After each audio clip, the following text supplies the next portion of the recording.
एक मिनिट.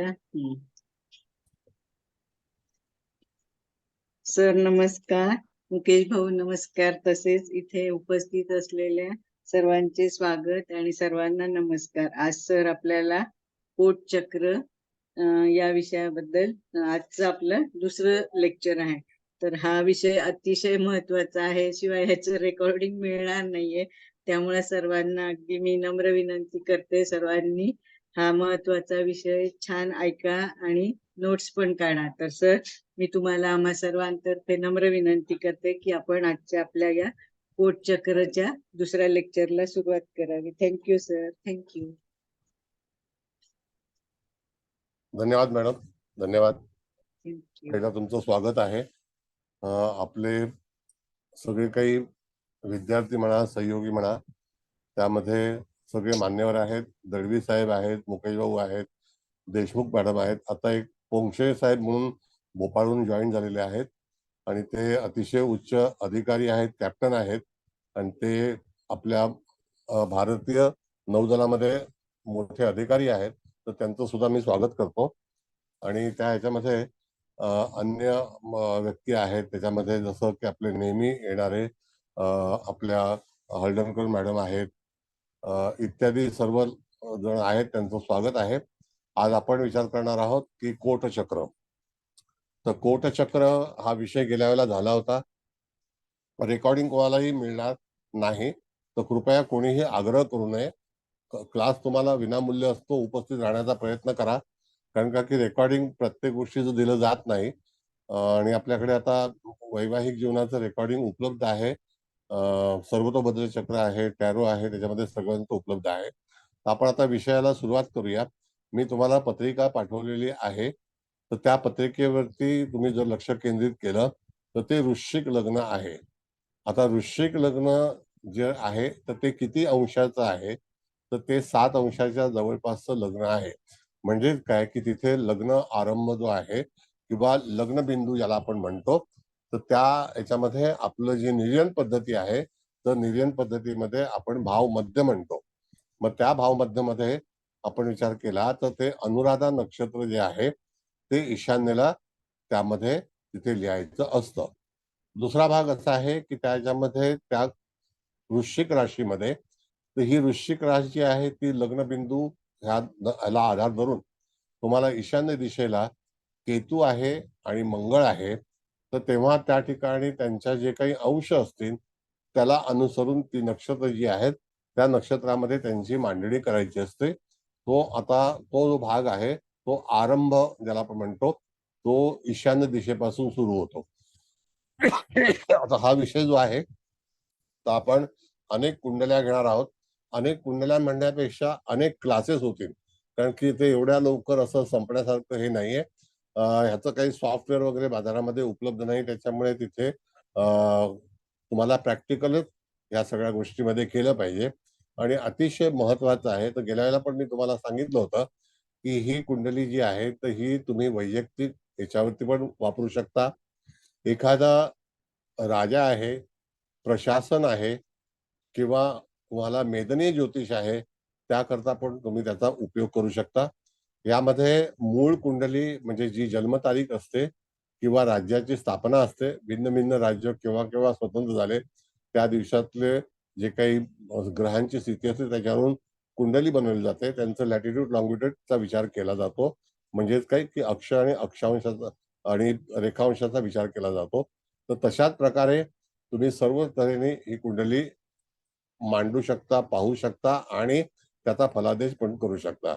ह्याच्यामध्ये गोचर जे आहे ते सुद्धा अति महत्वाचं आहे. गोचर एवढ्यासाठी महत्वाचं आहे, गेल्या तुम्हाला मी सांगितलं होतं की कोणता ग्रह किती काळ एका नक्षत्रामध्ये वास्तव्य करणार आहे त्याला अनुसरून त्याची जी मोमेंट असते ती मोमेंट तुम्हाला तपासली पाहिजे. आणि यदा कदाचित एखाद्या व्यक्तीच्या जीवनामध्ये आलेलं जे दुःख आहे ते दुःख कधी निवारण होईल, तर त्याची मोमेंट जी आहे तर ती त्या ग्रहावरून तो ओव्हरलॅपिंग करत आहे का, किंवा एखादं संकट जर समजा येणार असेल तर त्यामध्ये आपल्याला कल्पना आहे की तिथून जेव्हा अधिक चिन्ह जे आहे तर त्या अधिक चिन्हामध्ये असं सांगितलेलं आहे की त्या अधिक चिन्हामध्ये 4 रेषा असतात त्याच्यामधलं विभाजन होतं. ते विभाजन जे आहे तर त्यामध्ये आपल्याला 12 घरं जी आहेत म्हणजे 7 घरं विभागली जातात उजवीकडे डावीकडे. हा त्या अधिक चिन्हाचं ते महत्व आहे. आणि तशाच याच्यामध्ये आपण जर बघितलं तर जे जी मंडळी टेक्निकल सायन्सला असतील किंवा काय असतील तर कर्ण हा सुद्धा एक भाग त्याच्यामध्ये सांगितला जातो. आणि कर्ण हा नेहमी मोठा असतो. तर तशाच प्रकारे तुम्हाला त्याचा सुद्धा विचार करणं गरजेचं आहे. तो विषय आल्यानंतर मी तुम्हाला तसं सांगेन. आणि दुसरा भाग असा आहे की ज्याच्यामध्ये कधी कधी आता ही जी कुंडली पाठवलेली आहे तर प्रथम स्थानामध्ये ग्रह आहेत आणि त्याच्यानंतर तुम्हाला पंचम स्थानामध्ये ग्रह आढळेल. म्हणजे त्यातली जी काही इत्यादी जी नक्षत्र आहेत ती रिकामी आहेत. तर यामध्ये जे नक्षत्र जे आहे तर मी कुंडली लावून तुम्हाला सांगतो. ज्या व्यक्तींना कळणार नाही तर त्यांनी अवश्य विचारावं. कारण का की हा विषय कळला नाही तर त्याचा उपयोग तुम्हाला होणार नाही. म्हणून जे काय आहे तर ते आपल्याला व्यवस्थित आणि चांगलं शिकायचं आहे. कारण पुढे जाऊन तुम्हाला त्याचा अभ्यास करून लोकांना त्याच्याबद्दलचं फलादेश करायचा आहे. आणि हे कोटचक्र मी एवढ्या वर्षानंतर घ्यायला कारण का कारण का की याच्यामध्ये जो जातक आहे किंवा जो विद्यार्थी आहे तो विद्यार्थी परिपक्व हवा. म्हणजे नुसतं प्राथमिक शिक्षण केलं आणि त्याच्यावरती तुम्ही शिकायला आलात तर असं ते तुम्हाला तेवढं लवकर समजणार नाही. तर आता ठीक आहे, अनिवार्य चर्चा न करता मी तुम्हाला कुंडलीचं जे काही मेथड आहे तर ते समजावून सांगतो. आणि मग त्याच्यावरती तुम्ही लक्ष केंद्रित करा. तुम्हाला स्वतः चार्ट पाठवला जाईल. मी आता अजूनपर्यंत चार्ट जो आहे तो कोणालाही तिथे पाठवलेला नाही आहे. म्हणून त्या ठिकाणी तुम्हाला थोडंसं कॉन्सन्ट्रेट केलं पाहिजे की खरोखर काय आहे. आता जो मी चार्ट लावतो त्याचं जे इंट्रोडक्शन आहे तर ते अवश्य पाहावं की जेणेकरून त्या ह्याच्यामध्ये येणारा जो काही भाग आहे तो कशा रीतीने असू शकतो, काय असू शकतो. तर तिथे मुकेश भाऊ हा सर. चार्ट कुठे गेला? कुठला आता मी लावलाय तो सर काय? नाही नाही, तो नाही. मी कुबल मॅडम तुम्हाला मी पाठवलं होतं. आता इथे माझ्याकडे डाउनलोड नाही झालं. कुबल मॅडम तुम्ही शेअर करू शकता? पण कोणता कोणता पाठव? हा तुम्ही जो पाठवलाय हे, ते श्रवण अनुराधा तो का? हा, अनुराधापासूनचा. हा, एक मिनिट मग इथे मी इथे जाऊ. ट्राय करते. थांबा, मी अजून कधी शेअर केलं नाही ना, मी बघते. हा, शेअर स्क्रीन म्हणून बघते आणि बरं थांबा मी प्रयत्न. बघतो आता. हा, मग आता निदान कुंडली मुकेश भाऊ लावा. कुंडली लावा एक. आहे ना कुंडली तुमच्याकडे? मी चार्ट काढतो ते. हो लावतो सर. चार्ट पाठवले मी पण ते डाउनलोड नाही झाले. असे प्रॉब्लेम आहे.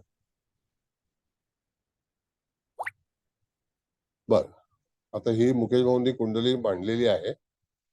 तर ती कुंडली आपण जर पाहिलं तर यामध्ये तुम्ही वृश्चिक लग्न मगाशी मी तुम्हाला सांगितलं होतं. तर वृश्चिक लग्नातील असणारे ग्रह हे कोणते आहेत तर केतू आणि मंगळ हे ग्रह आहेत. आणि लग्नबिंदू आहे. तो लग्नबिंदू हा किती अंशाचा आहे तो भाग त्याच्यामध्ये विचार करायचा आहे. तर कुंडली एनलार्ज करून तुम्हाला दिसते का सगळ्यांना कुंडली व्यवस्थित? हो, थोडा दिसतंय. विषय हे आहे. हो सर. कुंडली हो दिसते ना? सर. हा, हो मग दिसते त्यात हो सर. दिसते. बर 2 मिनिटं थांबा. काय आहे मी सगळं पाठवलं होतं पण ते तिथे आलेलं दिसत नाही. 2 मिनिटं सगळं येईल. I am sorry.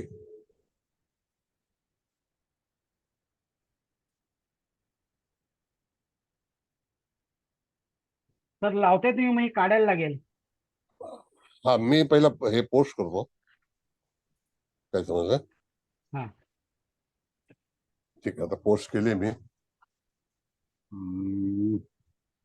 तुम्ही काढताय का असं म्हणताय? हा तुमचा क्लास आहे का आज? हो क्लास आहे सर. करता की हे पण जास्त वेळ घेणार असेल तर कॅन्सल करतो आजचा. तसा विशेष काय नाही सर. नाही, तसं नाही. तुम्ही जर हे केलं असेल तर त्याला बोलवलं पाहिजे ना. गडबड झाली सगळे. शेअर करा मला फेसबुकला, मी काढतो. फेसबुकला काय? त्या फेसबुकला नाही होणार. व्हॉट्सअपला पाठवा, मी काढतो. मला सर पाठवा, मी काढतो.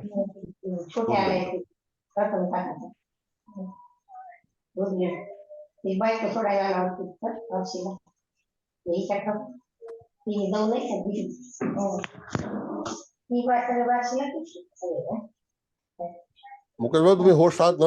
होस्ट आहात ना? होय होय, मला पाठवा, मी हे करतो.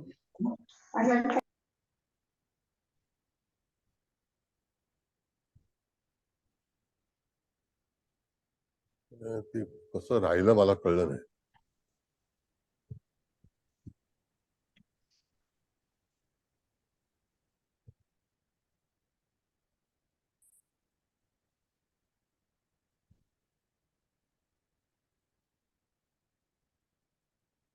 तुम्ही काढली कुंडली बाहेर? हो, काढली सर मी. ठीक आहे, आलं. चला बघा, दिसतोय चार्ट तुम्हाला वगैरे? होय सर, दिसतोय. छान. हो सर. हा, व्हेरी गुड. आता याच्यात हे पहिल्यांदा लक्षात घ्या, तर हा फार महत्वाचा मुद्दा आहे. आपण गेल्या वेळेला शिकलो होतो, तर त्या ह्याच्यामध्ये आपण ह्या दिशा जिथे अ लिहिले ते अनुराधा नक्षत्र आहे. तुमच्या उजव्या हाताला जा. Sorry for delay.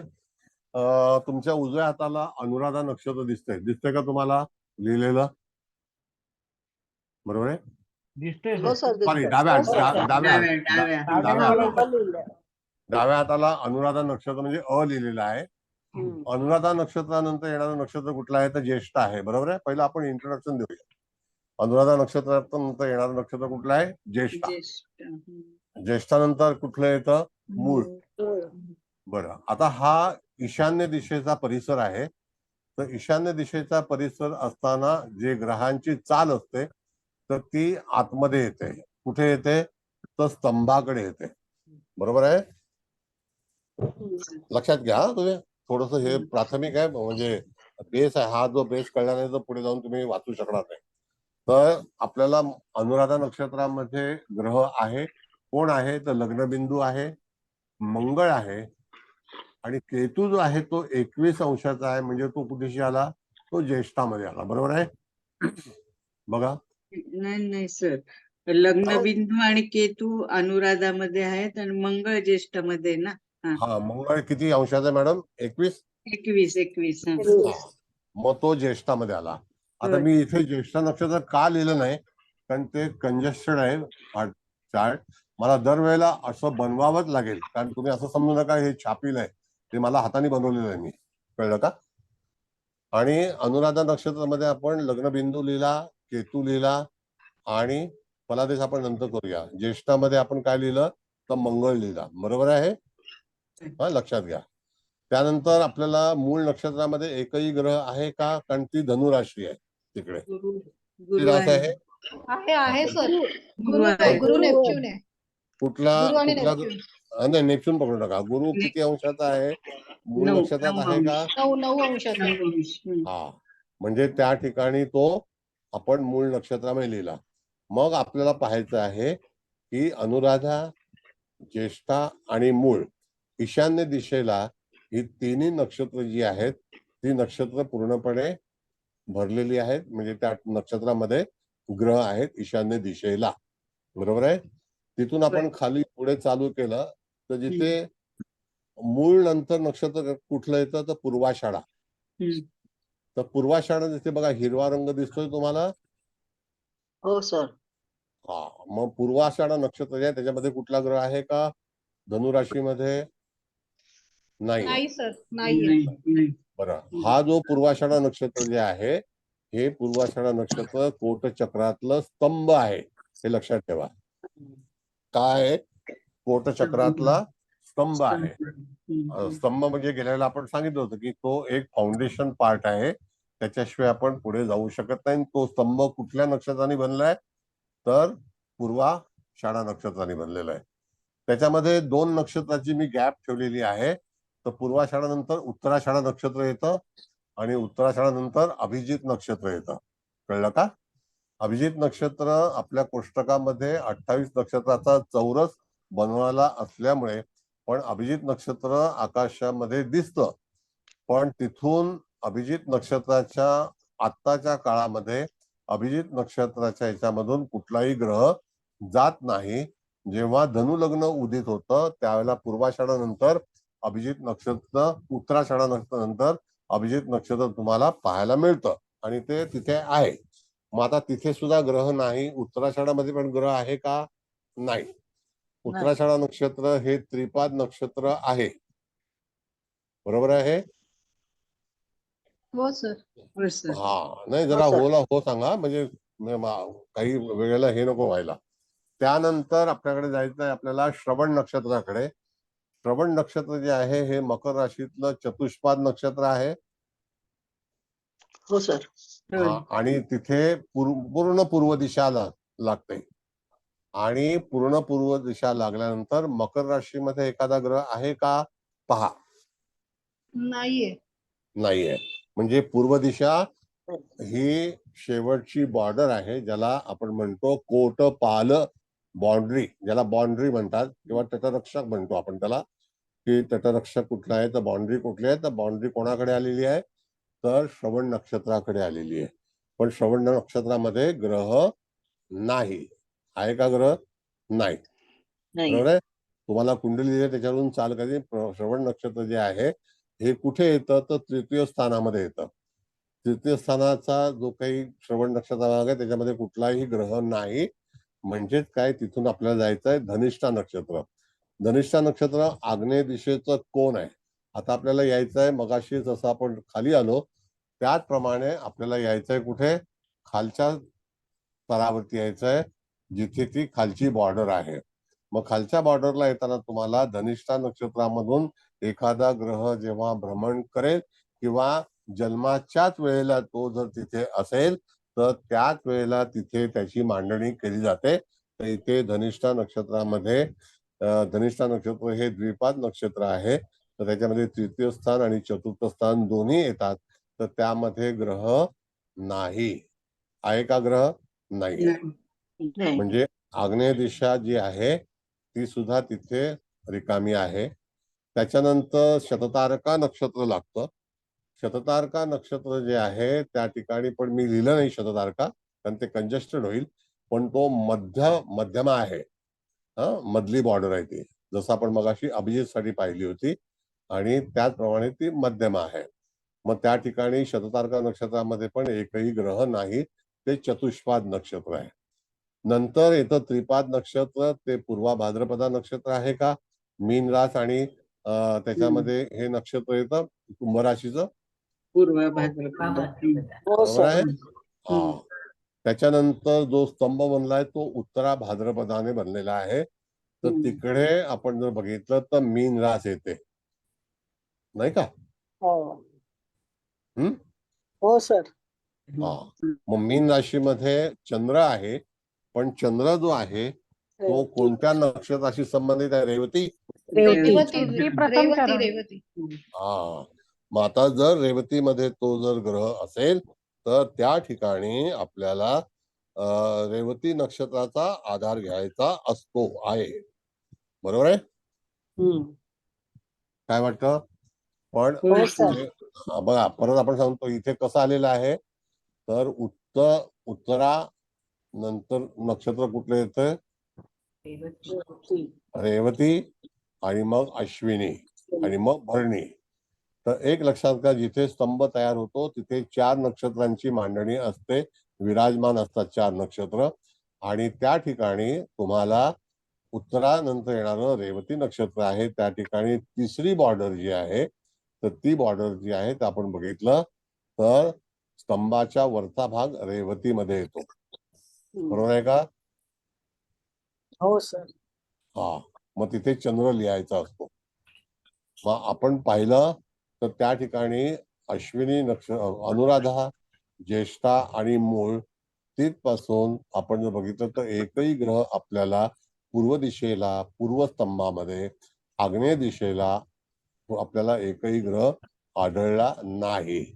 त्यामध्ये आपल्याला चंद्र जो आहे तो मीन राशीमध्ये रेवती नक्षत्रामध्ये उपस्थित आहे, आणि त्या ठिकाणी तो कुठल्या याच्यामध्ये उत्तरानंतर दुसरी जी बॉर्डर येते स्तंभाच्या नंतरचा परिसर, ह्याला परिसर म्हणतात.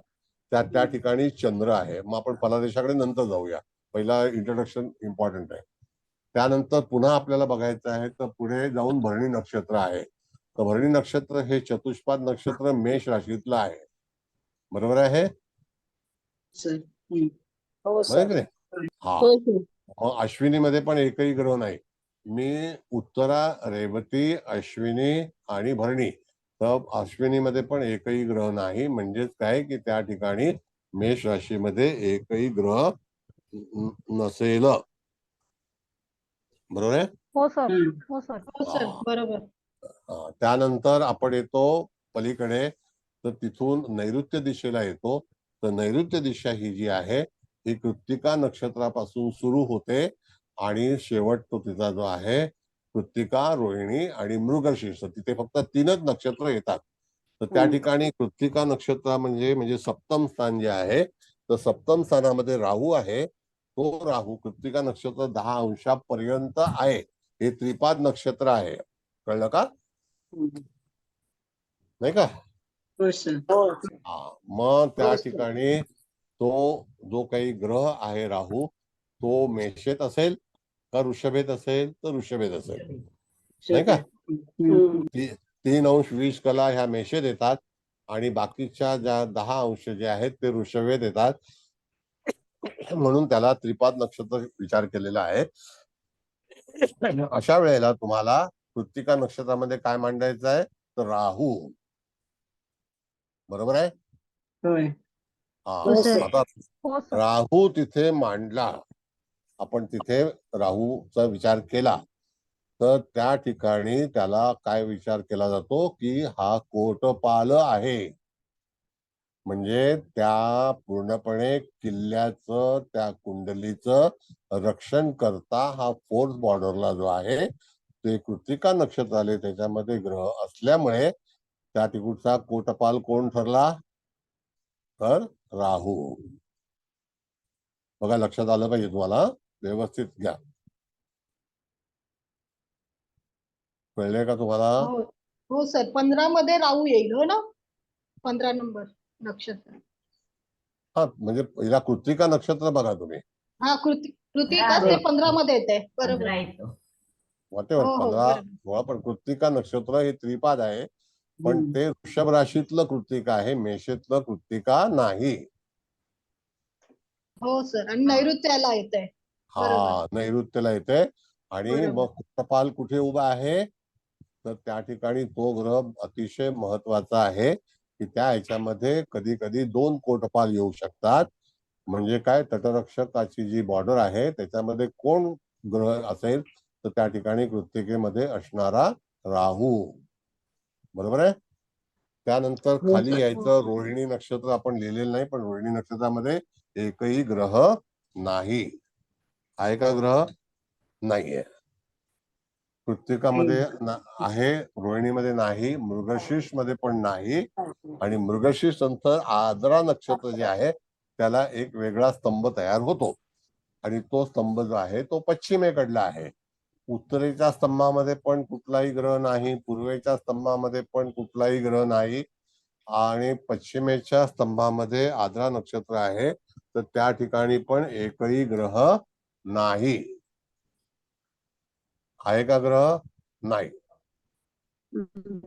पश्चिमेच्या नाहीये. नाहीये. म्हणजे आर्द्रामध्ये पहिला आता नक्षत्र चेक करायचं, कारण हे चतुष्पाद नक्षत्र आहे.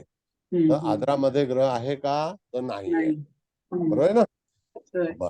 आणि हा एक स्तंभ झाला. म्हणजे या ठिकाणी जर आपण पाहिलं तर आर्द्रा, नंतर पुनर्वसू आणि पुष्य ही नक्षत्र आणि आश्लेषा, हे आश्लेषा नक्षत्र तटरक्षकामध्ये येतं. आता आ लिहिले, खालचा आ दिसतो का तुम्हाला? बघा बॉटमचा. मला दिसत नाही म्हणून. बरं, आर्द्रा नंतर येतो पुनर्वसू, पुनर्वसू नंतर येतं पुष्य. आता पुष्य नक्षत्र हे चतुष्पाद नक्षत्र आहे आणि त्या चतुष्पाद नक्षत्रामध्ये पण एकही ग्रह नाही. आहे का? नाहीये. नाहीये. म्हणजेच काय की त्या ठिकाणी पुष्य नक्षत्रात ग्रह नाहीये आश्लेषामध्ये ग्रह आहे का तर नाही. म्हणजे ह्या ठिकाणी त्या ह्याच्यामध्ये तिसरा स्तंभ जो आहे तो पश्चिमेचा आहे. तो पश्चिमेच्या स्तंभामध्ये एकही ग्रह नाही. बरोबर आहे. मुकेश भाऊ, हे महेंद्र स्वामी कोण आहे ना, त्याला बाहेर कोण टाका. हा ठीक आहे. आठ बाहेर काढा, बाहेर काढा. हे आता येण्याची वेळ नाही, लॉक करून टाका. आता आता कोणालाही घेऊ नका, आपल्या ओळखीचे असतील तर. काढला का रिमूव्ह केला? केला सर. बस आता यायची वेळ नाही. 7:30चा टाइम आहे, 8:30ला येणार कसं झालंय. बरं ठीक आहे, चला आता. लॉक करू meeting, सर. नाही, राहू द्या 2 मिनिटं. आता घेऊच नका, म्हणजे आला की काढणार. आपल्या ओळखीचे कोण असेल तर ठीक आहे. हा, ठीक. आद्रा, पुनर्वसू, पुष्य आणि आश्लेष म्हणजे कर्क राशी पूर्णपणे इथे स्तंभ जो आलेला आहे त्याच्यामध्ये कुठलाही ग्रह नाही. बरोबर आहे. हो सर. त्याच्यानंतर आपल्याला आश्लेषानंतर कुठलं येतं, मघा. मघा नक्षत्र हे वायव्य दिशेला आहे आणि सिंह राशीचा आरंभ मघा नक्षत्राकडून होतो. मग अशा वेळेला त्या ठिकाणी तुम्हाला मघामध्ये सुद्धा ग्रह कुठला आहे तर बुध ग्रह आहे का बघा. हो सर. हो आहे. हा, मग बुध ग्रह हा आपल्याला मांडायचा वायव्य दिशेला आणि ते दशम स्थान या कुंडलीतलं आहे आणि तो सुद्धा जो आहे तो कोटपाल आहे. वाक्य लक्षात घ्या, कोटपाल आहे तो. होय. आणि त्याच्यानंतर आपल्याला सूर्य जो आहे तो त्या ठिकाणी आपण बघितला तो 26 अंशाला आहे. तर 26 अंशाच्या ह्याच्यामध्ये 26-40ला नक्षत्र बदलतं. तर हा जो आहे तो पूर्वा फाल्गुनी नक्षत्राच्या चतुर्थ चरणामध्ये आणि दरिद्रांशामध्ये आहे. कळलं? हो सर. ते मांडते वेळी तुम्हाला वायव्य दिशा आणि पूर्वा फाल्गुनी नक्षत्र त्याच्यामध्ये सूर्य आहे तो मध्यमामध्ये आहे, कोटपाल मध्ये नाही. Got it? हो सर. हा. त्यानंतर आपल्याकडे नक्षत्र येतं उत्तरा. बरोबर आहे. पूर्वा फाल्गुनी, उत्तरा फाल्गुनी. उत्तरा फाल्गुनी स्तंभाच्या वरचं आहे, स्तंभ नाही. मग येतं हस्त नक्षत्र. हस्त नक्षत्र हा स्तंभ आहे. हस्त नक्षत्राच्या स्तंभामध्ये आपण बघितलं तर शुक्र आहे का बघा. हो सर आहे. चित्रा नक्षत्र 23-20 ला सुरू होतं.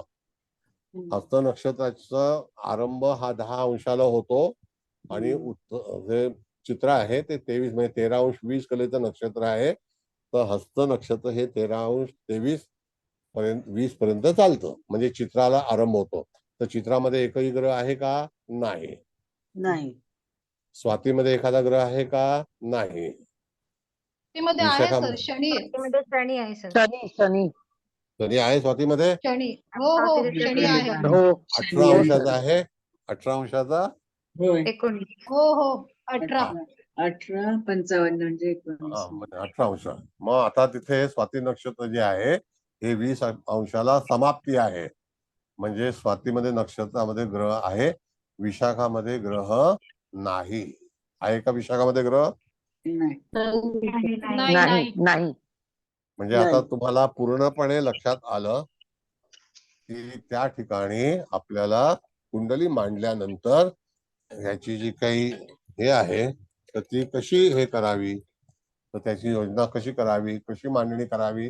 तर इथे पहिल्यांदा विचार करायचा आहे की आपल्याला स्तंभामध्ये एकही ग्रह आलेला आहे का तर नाही. आलाय ग्रह? होय. हस्तमध्ये शुक्र आलाय. मग कोण आहे? हा, हरकत नाही. शनी कुठल्या स्वातीमध्ये ना, म्हणून तो स्तंभामध्ये येणार नाही. शुक्र आहे. शुक्र स्तंभामध्ये. Very good. आता मी चार्ट काढतो. आता तुम्हाला कुंडली जी आहे ती तुमच्या लक्षात असेल, नसेल तर तुमच्याकडे जे अंश आहेत त्याच्यावरून अंदाज करायचा, पण आपल्याला चांगलं शिकायचंय. आता हे चार्ट काढलेला दिसला का तुम्हाला? बरोबर. हो सर. दिसला. छान. बर. चार्ट बरोबर बनवलेला आहे. हो सर. त्याच्यामध्ये आपण जे नक्षत्र आहे अभिजित त्याचा सुद्धा संदर्भ घेतला होता. अभिजित नक्षत्र ह्या कुंडलीमध्ये पूर्वेला आलेलं आहे. ईशान्य दिशेला ही सगळी ठिकाणं आहेत. त्याच्यामध्ये लग्नबिंदू आणि राहू हा नैऋत्य दिशेला आहे आणि शुक्र हा जो आहे तो स्तंभ आहे आणि वायव्य दिशेला बुधाचा एक कोटपाल आहे. बरोबर आहे. होय. आता असा विचार करायचा, ईशान्य दिशेला असणारा ग्रह हा त्या ठिकाणी राहू आहे का अनुराधामध्ये? नाही, केतू केतू आहे. आहे सर. केतू आहे ना. केतू. हा. म्हणजे ह्या ठिकाणी जातकाच्या कुंडलीमध्ये, आता ही कुंडली कशी बनवावी याचा परिचय तुम्हाला झाला का व्यवस्थित? हो सर, आलं हो लक्षात. हो सर. हो सर, नक्की. लक्षात आलं? समजलं सर. मग आपल्याला बघायचं आहे की याचा आधार स्तंभ कधी कधी म्हणजे आपण जेव्हा अनेक ज्योतिष शिकलो, अनेक सर्वतोबद्दल शिकलो, दुसऱ्या गोष्टी शिकलो, टेरो शिकलो, पण तरी सुद्धा त्याच्यामध्ये भिन्न भिन्न प्रकारे आपल्याला ज्योतिष पाहायचं नियम असतात. ते नियम तुम्हाला माहिती असणं गरजेचे आहेत. मग अशा वेळेला ईशान्य दिशेचा आरंभ हा त्या ठिकाणी कोटपाल म्हणून तयार होतो. त्या कोटपालामध्ये लग्नबिंदू आहे आणि त्याच्यामध्ये केतू सुद्धा आहे. बरोबर आहे. होय. हो सर. हो सर. आता कोटपाल याचा अर्थ तटरक्षक मी तुम्हाला गेल्या वेळेला सांगितलं होतं. म्हणजे ह्या कुंडलीमध्ये जातकाचं संरक्षण करणारे ग्रह बुध, राहू, केतू हे आहेत की नाही? होय. हो सर. बरोबर आहे. त्यानंतर केतू हा लग्नस्थानी आहे, राहू हा सप्तम स्थानी आहे आणि बुध हा दशम स्थानामध्ये आहे. बरोबर आहे. आता आपण जर समजा असा विचार केला तर त्या ठिकाणी तुम्हाला जे कोटचक्र आहे ते असं साधी कुंडली बघून ताबडतोब बनवता येईल का? येऊ शकेल सर. आता येईल पण आधी नाही. हरकत नाही. कल्पना आली सर. म्हणजे तुम्हाला पहिल्यांदा फाइंड आउट करायचं आहे की आपलं लग्नबिंदू जो असेल तो, हो. तर यदा कदाचित तो ईशान्य दिशेला जी राशी येईल, समजा उदाहरणार्थ मीन रास आली तर मीन राशीचा आरंभ हा उत्तरा नक्षत्राने होतो आणि तिथे जर रेवती असेल तर नाही का, मग रेवती हो. असेल तर तू त्या ईशान्य दिशेला कोटपाल म्हणून लग्नबिंदू जाणार नाही. नाही. त्याच्यानंतर त्याची जी नक्षत्रांची जी सिक्वेन्स आहे ती सिक्वेन्स तुम्हाला खाली खाली यावं लागेल. परत त्याच्यामध्ये स्तंभ बनवावा लागेल. स्तंभ बनवल्यानंतर मग तुम्हाला पूर्वेकडे जावं लागेल. पूर्वेकडे गेल्यानंतर तुम्हाला आग्नेयेकडे यावं लागेल. आग्नेयेकडून परत डाऊनवर्ड आल्यानंतर तुम्हाला पुन्हा त्या ठिकाणी जो स्तंभ आहे तिकडून सुरुवात करावी लागेल. ती सुरुवात दक्षिणेची असेल आणि दक्षिणेकडून दक्षिणेकडे जायचं आहे तर दक्षिणेचा स्तंभ हा अतिशय महत्वाचा सुचवलेला आहे. कारण दक्षिण दिशा ही आपल्या कर्माची दिशा आहे आणि त्याच्यावरती तुम्हाला कळलं पाहिजे की ह्या व्यक्तीच्या कुंडलीमध्ये जो स्तंभ आहे तो हस्त नक्षत्रात आहे आणि तो शुक्र आहे. बरोबर. शुक्र कोण आहे तर तो सप्तमेश आहे. बरोबर आहे का? होय. हो सर. बरोबर. हा. आता कुंडली बनवण्याचं तंत्र तुम्हाला लक्षात आलं का सांगा. होय. हो सर. हो सर. हो. Very good. म्हणजे कुंडली कशी बनवावी मी तुम्हाला चार्ट पाठवणार आहे, काही चिंता करू नका. कळलं का? म्हणजे कुंडली कशी बनवावी तर कुंडली अशा रीतीने बनवावी आणि त्यावेळेला नक्षत्राची मांडणी तुम्हाला प्रत्येक वेळेला करावी लागेल. तो तुम्ही A4च्या ह्याच्यामध्ये ड्रॉइंग काढा, कलर काढा, ब्लॅक अँड व्हाईट काढा, पण A4 मध्ये तुम्हाला व्यवस्थित ग्रह तिथे मांडता येतील. समजलं? बरं. हो सर. आता कोणाला काही प्रश्न असतील तर विचारा, मग आपण पुढे जाण्याचा प्रयत्न करू.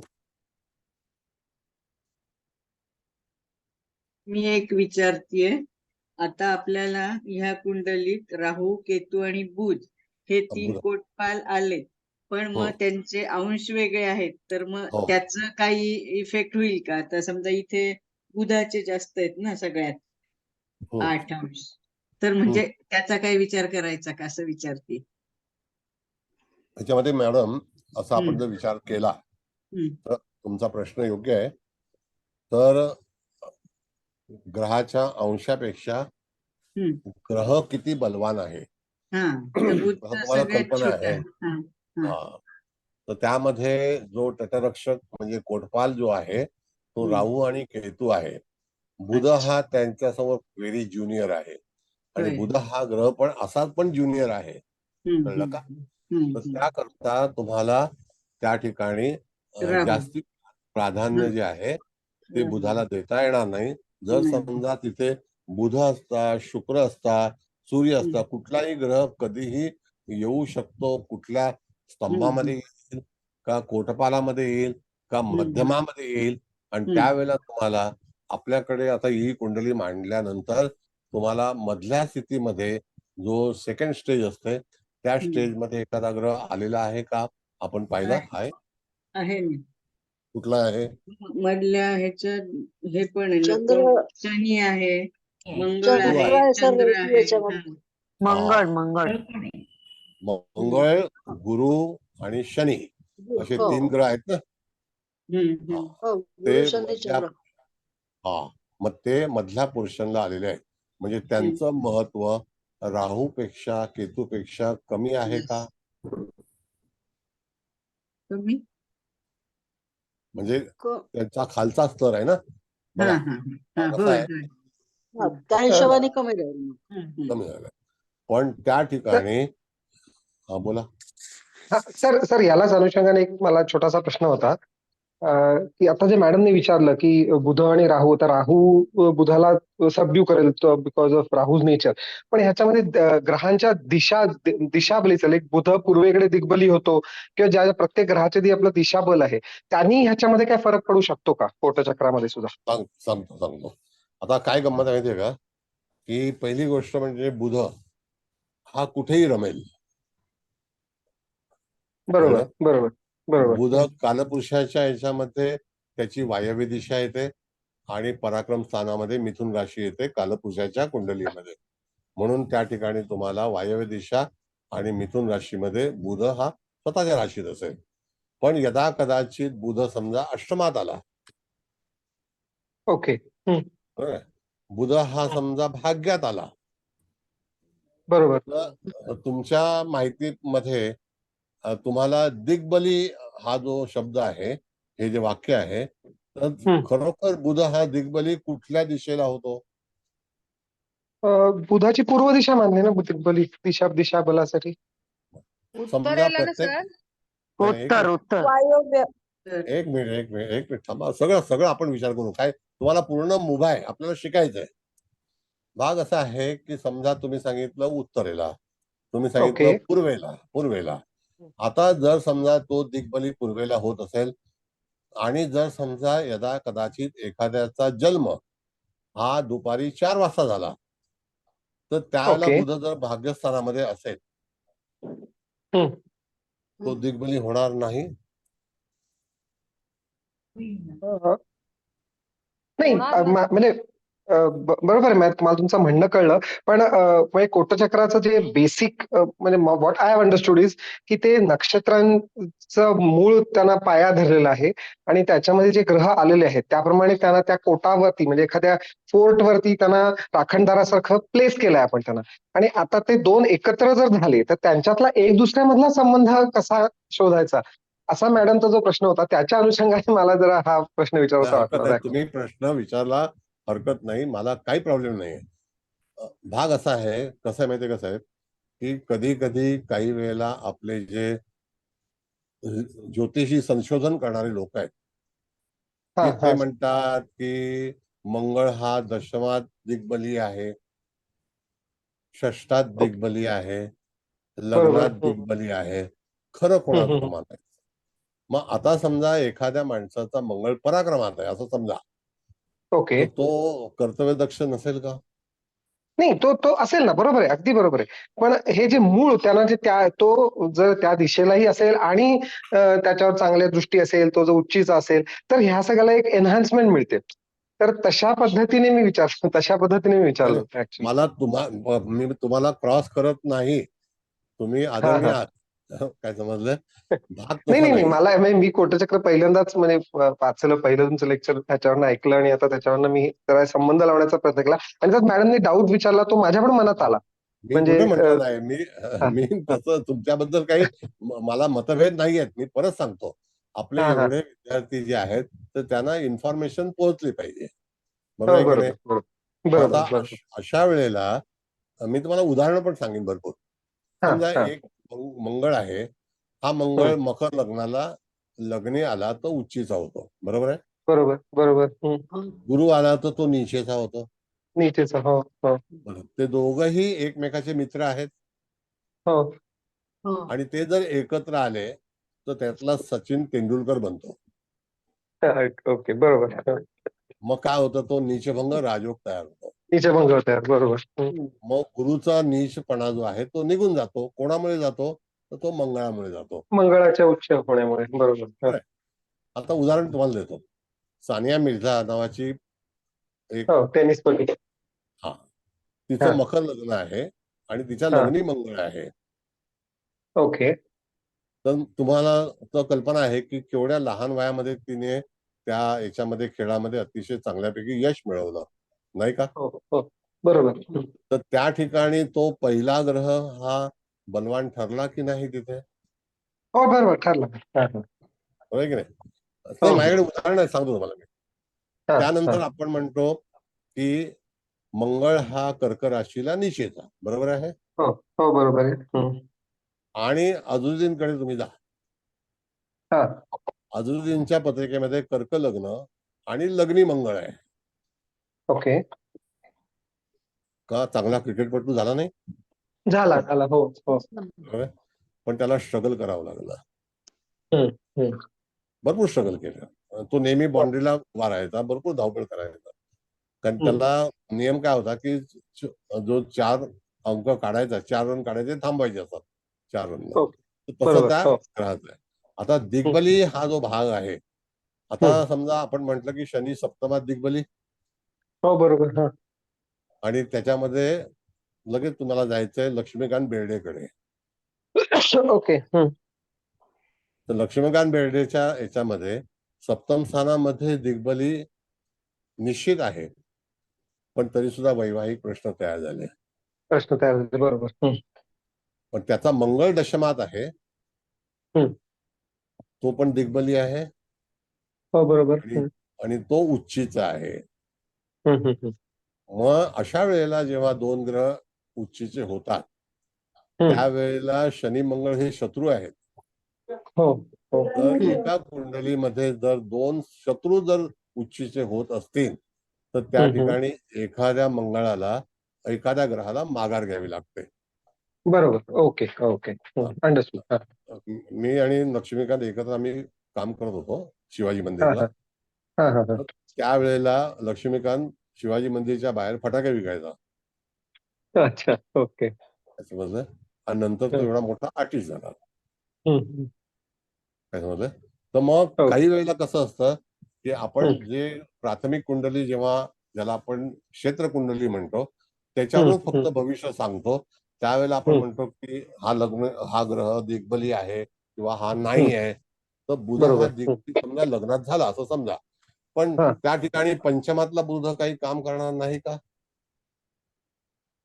नाही, करेल त्याच्या म्हणजे त्याच्या स्थानाप्रमाणे तो हे देईलच. हा हा. मग त्या ह्याच्यामध्ये त्याला जी दिग्बली व्याख्या जी आहे त्या ग्रहाचं ओके. जो स्टँडर्ड आहे, हा हा. मग तो स्टँडर्ड तो गमावतो का? नाही, असं नाही म्हणता येणार. बरोबर आहे की नाही? नाही म्हणजे अंडरस्टूड अंडरस्टूड. हा. वी आर टॉकिंग कळलं फ्रेंडली. कळलं कळलं मग कळलं कळलं मला कळलं. हो हो. आता जसं आहे की माझा बुध हा भाग्यात आहे, मेषेत हा आहे, हा. तर माझ्याकडे बुद्धिमत्ता नाही आहे का? नाही, असं तर म्हणताच येणार नाही. अफाट बुद्धिमत्ता आहे सर. करेक्ट. मग माझ्याकडे टेक्निकल नॉलेज आहे का? नक्की आहे. बरोबर. का आहे? कारण तो जो बुध आहे हा हा. त्या फील्डमध्ये बसलेला आहे की ज्याच्याकडे टेक्निकल नॉलेजचं फील्ड आहे. ओके ओके कळलं? हो आपली आपली वसाहत जर समजा लालबागला असेल तर तिकडे पूर्ण गिरणी कामगार होते. बरोबर. ती इंडस्ट्रीज आहे, कारण मेशेकडे इंडस्ट्री आहे. कळलं का? मग म्हणून बरोबर. त्या ठिकाणी तुम्हाला ग्रहांचं वर्णन, ग्रहांची जी बैठक, ग्रहाचं फील्ड, आम्ही त्याला शेत ओके. म्हणतो, कुठल्या हो, हो. जमिनीवरती तो त्याचं रोपटं लावणार आहे, बरोबर. तेच रोपटं उगवेल. हा हा कळलं? बरं, ठीक एनिवे, आहे. No okay. प्रॉब्लेम.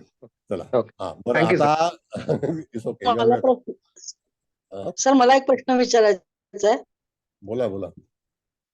हा सर, आपण बुधाला दशम स्थानामध्ये बुध आलेला आहे.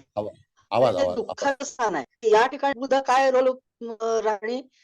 आवाज नाही येत सर? मध्ये नाही, कट आवाज- होतोय मॅडम, तुमचा Hello? आवाज मध्ये मध्ये कट होतोय थोडा. बोला बोला. हा सर, आता येतोय? हा, येतो. आता येतोय सर? येतोय. येतो. हा, बुध दशम स्थानामध्ये आलेला आहे आणि ते आपण दुःखाचं स्थान म्हणतो. तर इथे बुधाचा रोल कसा राहील? आणि दुसरा प्रश्न असा आहे की हस्त नक्षत्रामध्ये शुक्र आलाय जो स्तंभामध्ये येतो, तर शुक्राचा रोल कसा राहील? आपण पहिल्यांदा बुधाचा विचार करू. हो बुध सर. हा दशम स्थानामध्ये आलेला आहे आणि तो त्याचं नेतृत्व या कोटचक्राप्रमाणे तो तटरक्षक आहे, हो, कोटपाल आहे. पण कोटपाल आहे. त्याच्या सोबत असणारे जे दोन कोटपाल आहेत ते राहू आणि केतू आहेत. हो, त्या ठिकाणी कधी कधी आपण जेव्हा कोटचक्राचा आधार घेऊन कुंडलीचं मूल्यमापन करू किंवा फलादेश देऊ, त्यावेळेला या बुधाच्या मध्ये एवढं चांगलं फलित मिळणार नाही. आपल्याला असं वाटतं की बुध हा दशमात असावा, फार चांगल्यापैकी आहे, मग त्या ठिकाणी त्याच्यावरती बुध आदित्य योग आहे, ह्या सगळ्या गोष्टी मान्य आहेत. आता त्याच्यामध्ये नवमाशामध्ये गेलो तर रवी हा दरिद्रांशामध्ये आहे. बरं, बुध हा दशम स्थानामध्ये आहे, बुध आदित्य योगामध्ये आहे आणि हा कोटचक्रामध्ये पूर्णपणे तटरक्षक आहे. पण त्याच्या बरोबर असणारे दोन्ही ग्रह त्याच्यापेक्षा मोर पॉवरफुल आहेत. तर त्याच्याकडे ती जबाबदारी पेलवण्यासारखी आहे का? पेलवेल का? नाही तसं- पेलवणार बुधाला.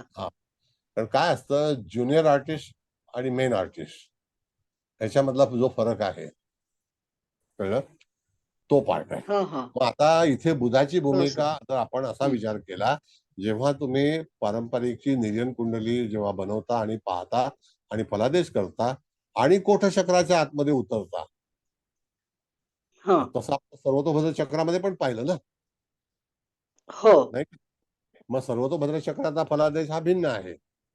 त्याच्यामध्ये हो. दरिद्र अंशामध्ये सूर्य आहे आणि जर अशा तऱ्हेचा जर सूर्य दरिद्र अंशामध्ये असेल आणि तो वृश्चिक लग्नाला असेल तर दशम स्थाना संदर्भामध्ये निश्चितच कालांतराने वाईट फलादेश त्याच्या जीवनामध्ये येतील. मी तुम्हाला गेल्या वेळेला राणा कपूरचं उदाहरण सांगितलं होतं, 1,00,000 कोटी रुपये लॉस, हो, नाही का? मग हो कारण सर. का की त्याचा बुध हा दरिद्र अंशामध्ये होता, वृश्चिक लग्न, दशमात रवी बुध, आणि गेली 5 वर्ष जेलमध्ये आहे, बँकही गेली, तोही गेला, सगळं गेलं. मग असे काही उदाहरणं जी आहेत ती जीवनामध्ये होत असतात. आता कोटचक्राचा विषय असल्यामुळे तुमच्या म्हणण्यानुसार इथे बुध हा कोटचक्राच्या तटरक्षकाला व्यवस्थित प्लॅनेट नाही. आपल्याकडला रक्षक कसा असावा, तर रक्षक हा मंगळ असेल, तो चांगली रखवाली करू शकेल. राहू बरोबर आहे. असेल तर तो गुप्तहेर आहे. हो, म्हणजे आपल्याला ठरवलं पाहिजे की कोटचक्रामध्ये राहू हा गुप्तहेर आहे. म्हणजे तटावरती ज्या वेळेला राजाच्या किल्ल्यावरती जेव्हा शेवटचा उभा असलेला मनुष्य, राजा कधी सुरक्षित असतो, जर तटरक्षक चांगला असेल तर, चांगलं असेल तर. आहे की नाही? हो सर. पण मग सर राहू तशात- केतूऐवजी फक्त बुधच जर असता कोटपालामध्ये तर त्याचं राज्य हा. चाललं असतं का सर? नाही, मग त्या ठिकाणी बुध हा अशा तऱ्हेचा प्लॅनेट आहे की जेणेकरून तो फक्त तुम्हाला सूचना, ज्याला इन्फॉर्मेशन टेक्नॉलॉजी म्हणतो आपण, हो, तर हो. राज्याला संदेश देऊ शकेल. संदेश देण्याचं अच्छा. काम जे आहे हे बुधाकडे आहे. पण राहू म्हणजे राहू हा- केतूमुळे बुधाची पॉवर इथे चालणार नाही, कमी झाली थोडक्यात. जसं आपण म्हणतो की राहू बरोबर असेल तर बरोबर आलं लक्षात सर. जसं आपण मध्ये पण म्हणतो राहूचा Yes. परिणाम केतूचा परिणाम तसाच झाला. बरोबर बरोबर. Okay sir. तर कुलकर्णी मॅडम व्यवस्थित तुम्हाला हा तर बोला सर. भरपूर कळलेलं आहे. म्हणजे माझं म्हणणं असं आहे की you have the better. Thank you sir. तुम्ही शिकवता एवढं व्यवस्थित सर आणि क्लिअर सांगताय सर. नाही, समजतात शिकवलं गोष्टी पाहिजे, आणि त्याचा हळूहळू उपयोग काय? अजूनही कळतील सर. येस. हा, म्हणजे आता तिथे आपल्याला पाहायचं आहे की जातकाची कुंडली हिचं रक्षण करणारा किंवा त्याचा कोटपाल बुध, राहू, केतू हे 3 ग्रह आहेत. हा फलादेश हो. झाला. बरोबर आहे. बरोबर. राहू हा हो. सप्तमामध्ये आहे, केतू हा लग्नामध्ये आहे आणि हो. लग्नबिंदू सुद्धा अनुराधामध्ये आहे. जर अनुराधामध्ये. लग्नबिंदू हो. यदा कदाचित तो जर समजा त्या ठिकाणी जर ज्येष्ठामध्ये असता तर तिथे केतू हा कुठे गेला असता, तर त्या ठिकाणी उत्तरेला विशाखा जिथे आता आहे ना तिथे आला हो असता. तिथे आला असता. हो. कळलं की नाही? होय होय. सर बरोबर विचारलं आहे. ना, हा, बोला. राहू आणि केतू हे तर पोटपाल आहेत. ऍक्च्युली हे पापग्रह आहेत, पण ते खरं म्हणजे रक्षण करतायत. तर ऍक्च्युली आणि ह्यांची हे म्हणजे ह्यांचं जे प्रवेश डायरेक्शन जे आहे ते आतलं यायचंय, पण वक्री असल्यामुळे ते ऍक्च्युली त्यांचं डायरेक्शन बाहेर जायचंय. तर नाही, नाही, मग एक मिनिट मग ह्याचा फलादेश कसा असू नाही, एक शकेल actually? एक एक मिनिट एक मिनिट. राहू केतू हे वक्री चालतायत, पण त्यांना मिळालेलं स्थान हे त्या ठिकाणी जन्म ज्या जातकाचा झाला तर त्यावेळेला ते तिथे स्थिरावले की नाही? हो, स्थिर आले. बरोबर आहे. मग त्याचाच उल्लेख केला पाहिजे. जेव्हा गाडी थांबते, आपण एखाद्या ओलामधून येतो, रिक्षामधून येतो, टॅक्सीमधून येतो, जेव्हा आपण मीटर ब्रेकडाऊन करतो थांबतो तिथे, तिथे काही ते वाढत नाही ना. तर तशाच प्रकारे ज्या वेळेला हा जातक जन्माला आला त्यावेळेला राहू केतूने त्याचा जो काही हक्क किंवा त्याचं जे काही विभाग होता तो कोटपालामध्ये आला. त्याला कारण का? त्याला कारण म्हणजे ह्या ठिकाणी आपल्याला जो लग्नबिंदू आलेला आहे तो अनुराधाचा आहे. बरोबर आहे. करेक्ट. तर समजा याच्यामध्ये मूळ हा जर लग्नबिंदू आला असता म्हणजे धनुरास आली असती तर त्या ठिकाणी लगेच बदल झाला असता की नाही? Right right correct. नाही का? मग अशा वेळेला त्यावेळेला राहू केतूची भूमिका जी आहे ती वेगळी ठरली असते. मग ओके. त्यावेळेला ते सप्तमाचा फलादेश तर आहेच, लग्नाचा फलादेश तर आहेच, कारण का की तो त्या तिकडचा. म्हणून आपण स्लो जाऊया, मला काही घाई नाही एवढी, पण चांगलं शिकणं पाहिजे. मग तिथे राहू आलाय हे त्याचं नशीब आहे. मग जर समजा कोटपाल हा एकटा जर बुध असता, आपण याच्यावरती चर्चा केली, तर बुधाची शक्ती तेवढं रक्षण करण्याची आहे का? आपण वॉचमॅन ठेवतो आपल्या बिल्डिंगच्या मध्ये किंवा जेव्हा एखाद्या नेव्हीमध्ये किंवा आर्मीमध्ये जो बॉर्डर सांभाळतो त्याला अतिशय महत्व असतो. जो प्यादा असतो, आपण जेव्हा चेस खेळतो त्यावेळेला प्यादा हा पुढे असतो ना. Correct correct correct. पहिला मृत्यू कोणाचा होतो? प्यादाचाच होतो ना. हो. तर राजा कुठे असतो? मग तसा इथे राजा शुक्र आहे. राजा हा स्तंभ आहे. म्हणजे स्तंभामध्ये कोण बसलाय? शुक्र बसलाय. आता स्तंभामधल्या शुक्राचं जे फलित आहे त्याच्याबद्दल जर आपण विचार केला तर जातकाचा शुक्र हा कोणत्या कोणत्या कारणासाठी उपयोगात आलेला आहे, आणला जातो? सुखाचा. शुक्र हा पहिल्यांदा सुखाचा कारक आहे. जन्मताच एखाद्या बाळाला चांगलं सुख मिळेल का मिळणार नाही हे त्याच्या शुक्राच्या स्थितीवरती अवलंबून असतं. मग कधी कधी त्याच्या जीवनामध्ये त्याला चांगले असणारे कपडे, त्याला साधना सुविधा, राहतं घर, आई, मैत्रीण, पत्नीचं सुख, या इत्यादीच्या सगळ्या गोष्टीत आई म्हणजे आई जी सांभाळ करते ते सुख सांगतो.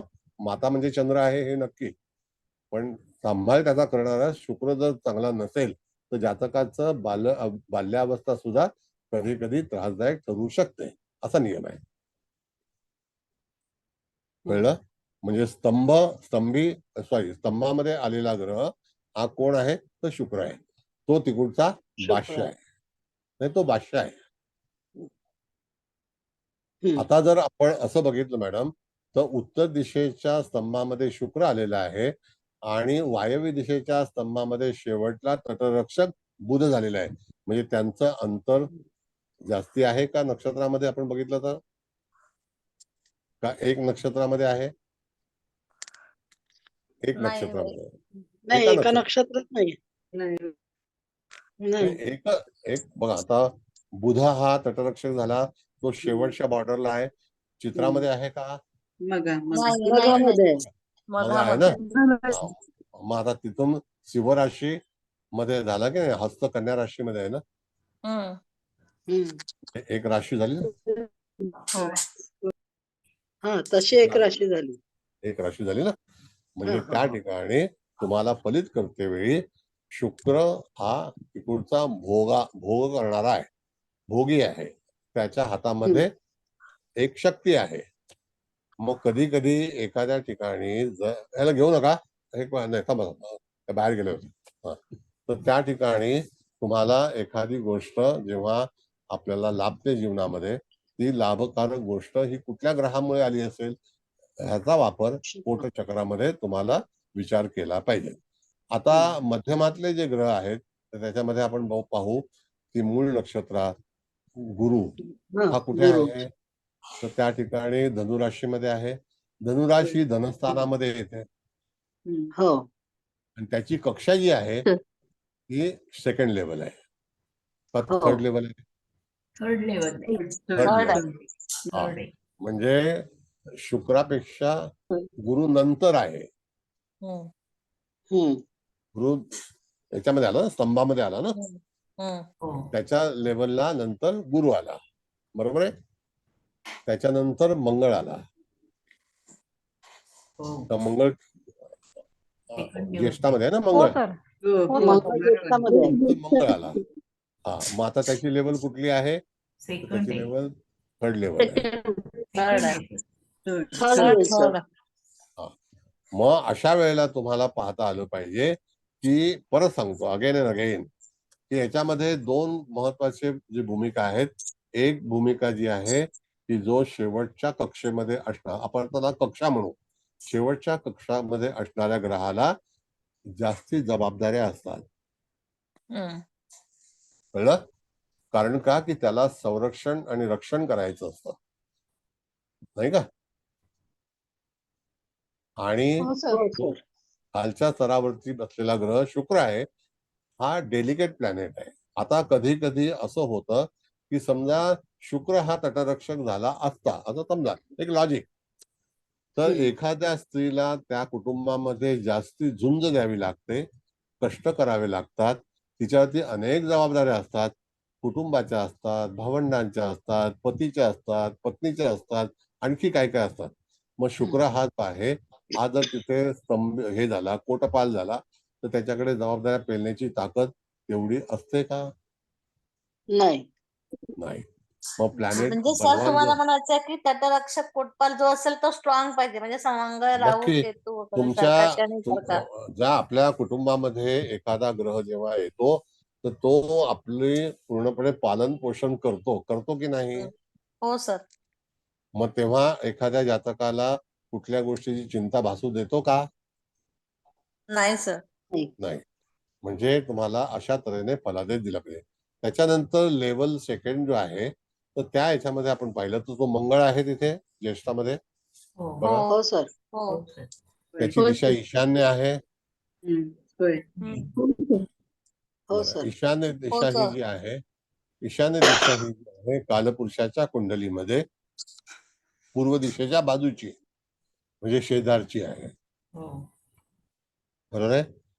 तर ह्या जातकाच्या कुंडलीमध्ये आपण जर पाहिलं तर जो पूर्व दिशेचा स्तंभ, पूर्व दिशेची चारही नक्षत्र, कदाचित 3 म्हणजे अभिजित आहे म्हणून, पण जर समजा अभिजित नसतं आणि चारही नक्षत्र असतील त्याच्यामध्ये ग्रह नाही, याचा अर्थ जातकाच्या जीवनामध्ये पूर्व दिशेचे जे काही योग आहेत किंवा फायदे आहेत ते त्याला मिळू शकणार नाहीत. एखादा ग्रह पूर्व दिशेला कुठला बलवान होतो, तर सूर्य हा पूर्व दिशेचा कारक ग्रह आहे, कळलं. हो सर. आणि जर जर तो त्या ठिकाणी स्तंभामध्ये असता तरी, किंवा त्या ठिकाणी तो तटरक्षक असता तरी, मध्यमामध्ये असतात तरी, त्याला मिळालेली दिशा ही त्याच्या योग्यतेची आहे. आता पहाटे किंवा सकाळी जेव्हा आपण उठतो त्यावेळेला सूर्योदय होतो की नाही, म्हणजे हो. सूर्याकडे अनेक जबाबदाऱ्या आहेत की नाही प्रत्येक प्रांतावरती. हो. म्हणजे याचा अर्थ की ह्या इथे सूर्य हा तेवढा चांगला फलादेश देईल का? तर सूर्य हा कुठल्या नक्षत्रात आलेला आहे? तर पूर्वा फाल्गुनी पूर्ण फाल्गुनी. हे नक्षत्र कुठेशी आलेलं आहे ते पहा. नॉर्थ वेस्टला. तर वायुव्य वायव्य. मग सूर्य वायव्य दिशेचा कारक ग्रह नाही. नाही आहे. मग त्यावेळेला फलादेश देते वेळी हा हरकत नाही मॅडम, बोला बोला बोला. नाही, चंद्र आहे ना वायव्य दिशेचा कारक. नाही, आता बघा परत आपल्याला चुकीचा संदर्भ असा येतो मॅडम की चंद्र हा मूळचा चतुर्थ स्थानाचा कारक ग्रह आहे. हो, मग आता हे म्हणजे आपण चतुर्थ स्थानावरून पाहतो की नाही. हो.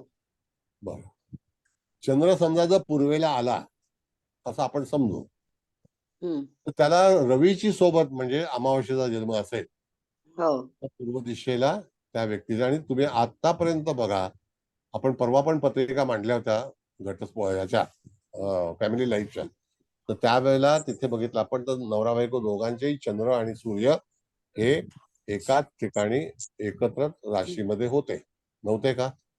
होते सर. पण कोटचक्राचे नियम काय आहेत? तर कोटचक्रामध्ये जर समजा सूर्य हा जर त्या 4 पिलर मध्ये असेल आणि तो पूर्व दिशेला असेल तर त्या ठिकाणी निश्चितच जातकाच्या जीवनामध्ये अतिशय चांगल्यापैकी फलादेश त्याला प्राप्त होतील. कारण का की तो त्या ठिकाणी त्याचा स्तंभ बलवान करेल. मग लेवल 1, लेवल 2, लेवल 3, लेवल 4. पण हे लेवल 4 पर्यंत ज्या मुख्य स्तंभ दिशा आहेत त्या दिशा 4 नक्षत्रांच्या आहेत. एवढं वाक्य लक्षात ठेवावं. म्हणजे 4 चोक 16 आणि त्यानंतर 4 त्रिक 12 अशी 28 नक्षत्र होतात की नाही. हो सर. हो सर. मग त्याच्यावरती कोटचक्र बनलेलं आहे. सर एक विचारू, बोला. पत्रिकेनुसार सूर्य दशमात आलाय तर आपण म्हणतो तो चांगला आहे, पण कोटचक्रानुसार तो वायव्येत आलाय म्हणून आपण त्याला म्हणतो की नाही. तर म्हणजे प्रेडिक्शनला मग काय आपण म्हणजे हे करायचं? आता मॅडम असं आहे की तुम्ही हा. गेल्या 3 वर्षामध्ये कितीतरीची चक्र शिकलात नाही, मी पहिलंच चक्र शिकते सर. का? सर्वतोपरी चक्र नाही शिकलात? हा, सर्वतोभद्र वगैरे शिकली, पण कोटचक्र वेगळं आहे ना सर मी पण थोडंसं. परत तेच आहे, मी काय विचारतो तुम्हाला, कितीतरीची चक्र शिकलात? सर्वतोभद्र चक्र शिकली सर. सप्तशलाका शिकलात? हो मग ते पण चक्रच आहे ना. हो सर. पण आहे. तुम्हाला कोणता हे वापरायचं आहे हम्म. कळलं? अच्छा. कूर्मचक्र शिकलात? हो सगळी पूर्ण- चक्र आहेत, ही पूर्वीच्या काळातली आहेत. हो सर. मग आता पूर्ण तुमचं चक्र. म्हणणं आहे की वायव्य दिशेला सूर्य आहे तर त्याचं बळ निश्चितच कमी होईल. कमी होईल. हा. त्यानंतर तो ग्रह जे वायव्य दिशा जी आहे ती खाली येणारी दिशा आहे का वर चढणारी आहे? खाली येणारी, वायव्य खाली आहे. खाली येणारी आहे. हो. म्हणजे वायव्येकडून खाली त्या ठिकाणी हस्त नक्षत्र आहे तिथे येणारी आहे. म्हणजेच काय की पहिल्यांदा लक्षात घेतलं पाहिजे की तुम्हाला स्तंभामध्ये किती ग्रह आले, तर इथे एकच ग्रह आलाय का? नाही, एकच आलाय हो, नाही काय म्हणताय? त्या स्तंभामध्ये एकच. एकच आहे. स्तंभात शुक्र एकच आहे ना मॅडम. शुक्र ते एकच एकच आहे. आलंय ना. हो. आता जर आता सांगतोय सगळ्या ग्रहांचं तुम्हाला सांगतो. आता जर स्तंभामध्ये राहू आला असता तर तर माणूस कावेबाज असता. हो बरोबर आहे सर. कळलं? राहू हा कावेबाज आहे. हम्म. राहू हा न बोलता सगळं काम करणारा आहे. मग त्याच्यात जर समजा मंगळ आला असतं तर त्याच्याकडे एखादा सिंहासन असतं. हो बरोबर आहे सर. कळलं? आता ह्या याच्यामध्ये आपण जर बघितलं तर हे एक मंत्रिमंडळ आहे, तर त्याच्यामध्ये राजा कोण आहे? तर राजा हा पूर्व दिशेला बसतो. मग प्रधान कोण आहे? कळलं? पण दुर्दैव असं की ह्या कुंडलीमध्ये राजापेक्षा राणीच बलवान आहे. आपण टेरो मध्ये शिकलो की नाही? हो. मग हा भाग म्हणजे सर स्तंभात असणारा ग्रह त्या व्यक्तीचा पिंड दाखवतात असं आपण म्हणू शकतो. हो, जातकाच्या ह्याच्यामध्ये केंद्रात. मला सांगा मॅडम की शक्ती पाहिजे की नाही? हो बरं, शक्ती नसेल तर युक्ती तरी पाहिजे की नाही? निश्चितच. मग युक्ती आणि आणि शक्तीचा वापर करायला समजा बुध सुद्धा आहे, सूर्य आहे सुद्धा हो. आहे, तर शक्तीचा पण वापर केला जाईल, युक्तीचा पण वापर केला जाईल. होय बरोबर आहे. बरं, दुसरा भाग असा आहे मॅडम, नाही फार कुलकर्णी मॅडम तुम्ही तुमचे प्रश्न फार जबरदस्त असतात. आता मला सांगा की स्तंभामध्ये खालच्या पायरीवरती पूर्वेला सूर्य आला म्हणजे हं. पत्रिका बलवान झाली, आणि होय त्याच्या वरच्या स्टेजला बुध आला म्हणजे त्या ठिकाणी सुद्धा सूर्य आणि बुध हे पूर्व दिशेला झाले. राजा आणि बिरबल आणि बादशाह हे एकत्र आले तर चांगले का वाईट? एकत्र आले. चांगलं आहे ना सर. चांगलं चांगलं आहे आहे ना? चांगलं. हो ना मग सर. आता ते लॉजिक वापरलं पाहिजे की नाही आपल्याला? निश्चितच सर. हा, होय sir. This is something Joy, it's a real Joy. नाही सर इंटरेस्टिंग आहे. खरंच इंटरेस्टिंग आहे हे. पण सर म्हणजे शनी बुध असेल तर तो जास्त चांगली फळं देणार हा, मग फळं कुठल्याही मिळण्यासाठी, पत्रिकेमध्ये. येस, फळं मिळण्यासाठी मॅडम कसं आहे की मी तुम्हाला अनेक पत्रिका आपण आपण मला वाटतं शेकडो पत्रिका घेतलेल्या आहेत आतापर्यंत. दरवेळेला पत्रिकेचा मी एकच पत्रिका कधी रिपीट केलेली नाही. कधी केली आहे सांगा? नाही सर. नाही सर. नाही सर. मग सर अशाच वेळेला शनीसारखा हा, बोला बोला मॅडम बोला. शनीसारखा ग्रह जर स्तंभात आला किंवा कोटपाल म्हणून आला तर कसं प्रेडिक्शन राहील? चला, जर समजा शनीसारखा बलाढ्य ग्रह जर स्तंभामध्ये आला तर त्याचे कायदे वेगळे आहेत. तो न्यायाधीश आहे आणि तो कोटपाल आला, तो निश्चितच कुटुंबामध्ये तुम्ही पहा, मकर आणि कुंभ राशीचं जर महत्व असेल तर राज्यामध्ये किंवा घरामध्ये एक शिस्तबद्ध व्यक्ती निश्चितच असते. अनुभव बघा, 100% बरोबर आहे सर. हे नियम आहेत. हो सर आलं लक्षात. आता राज्य कोणाच्या हातात द्यायचंय मी सांगतो तुम्हाला उदाहरण. हम्म. आपण गेल्याला पण बोललो होतो की लालकृष्ण अडवाणीजी त्यांची रास मेष आहे.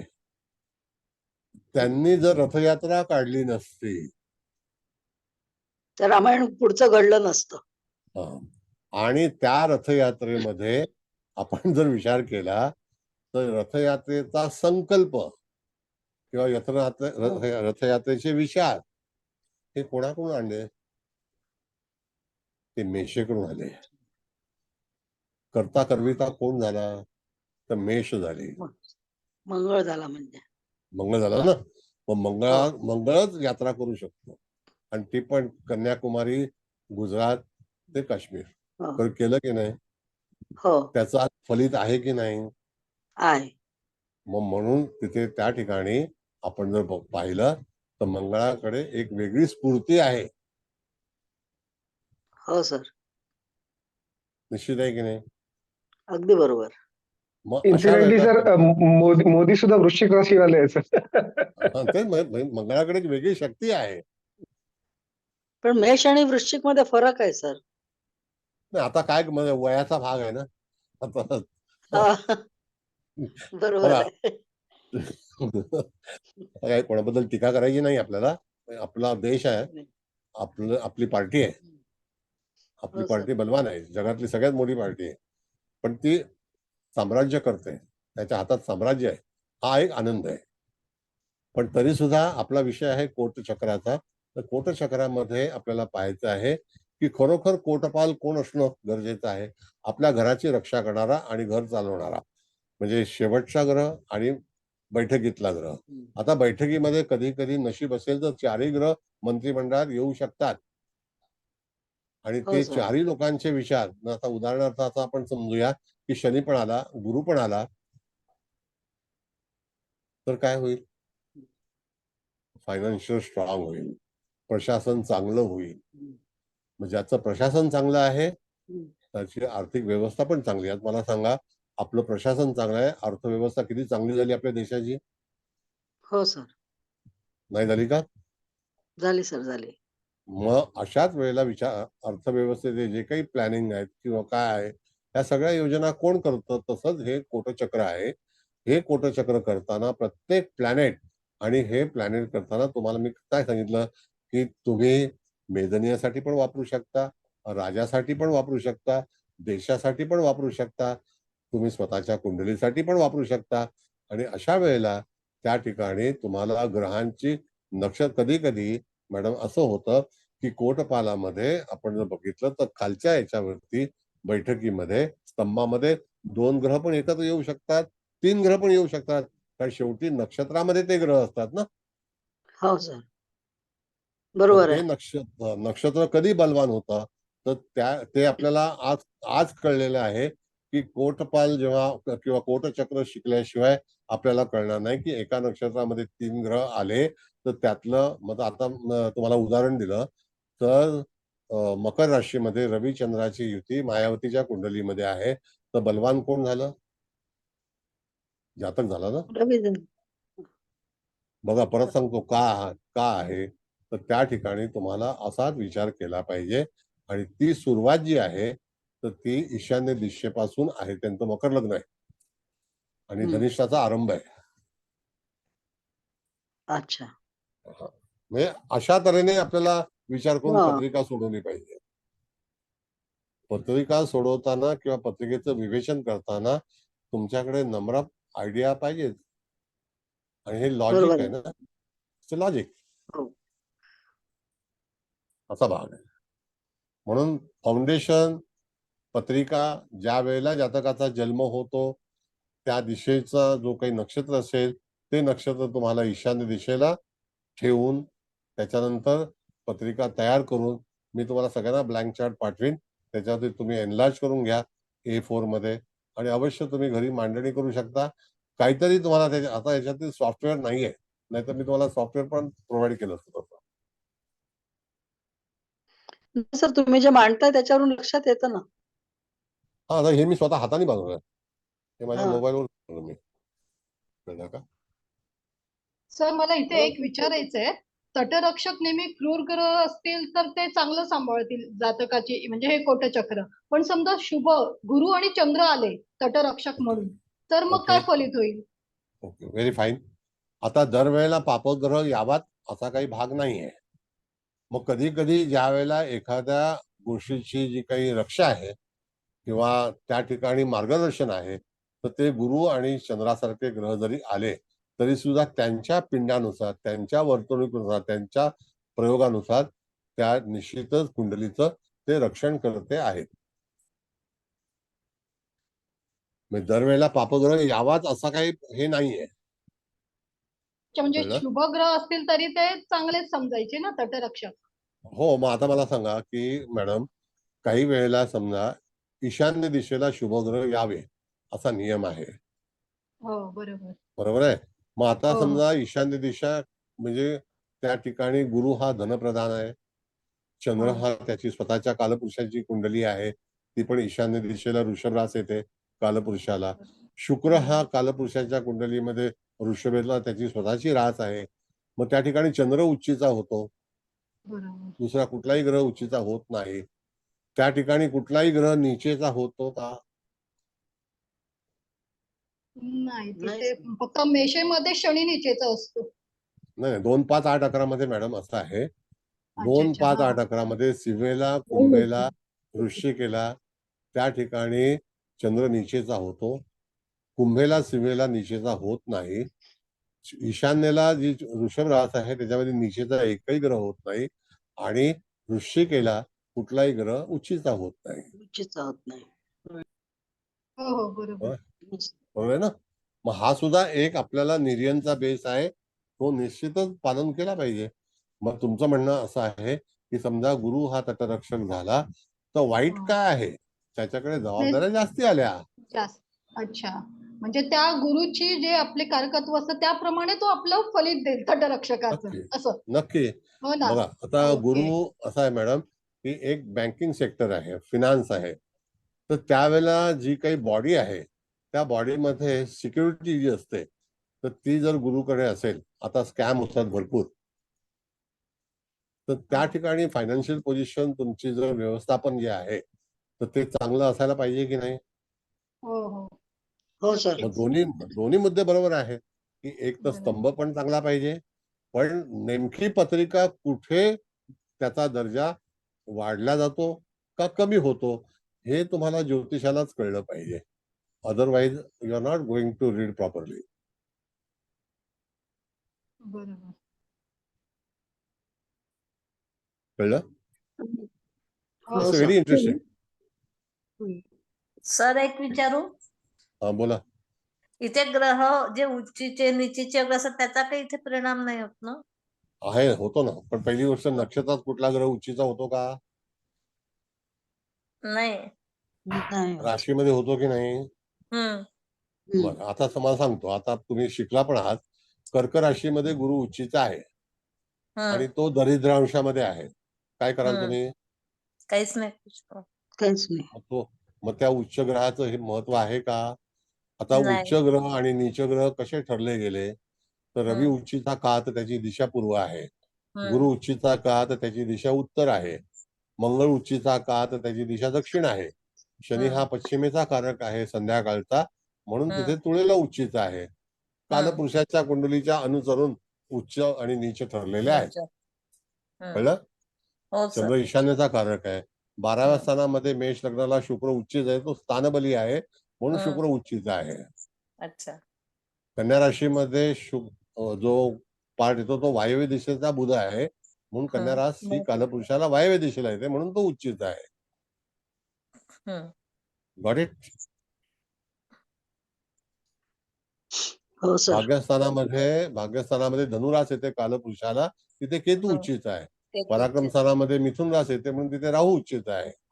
त्या राशीना त्या ठिकाणी तिथे बैठक असल्यामुळे तुम्हाला उच्च आणि नीचाचे हे ठरलेलं आहे. मग लाभस्थानामध्ये समजा जी रास येते कुंभ, तिथे कुठलाच ग्रह उच्च होणार नाही का नीच होणार नाही.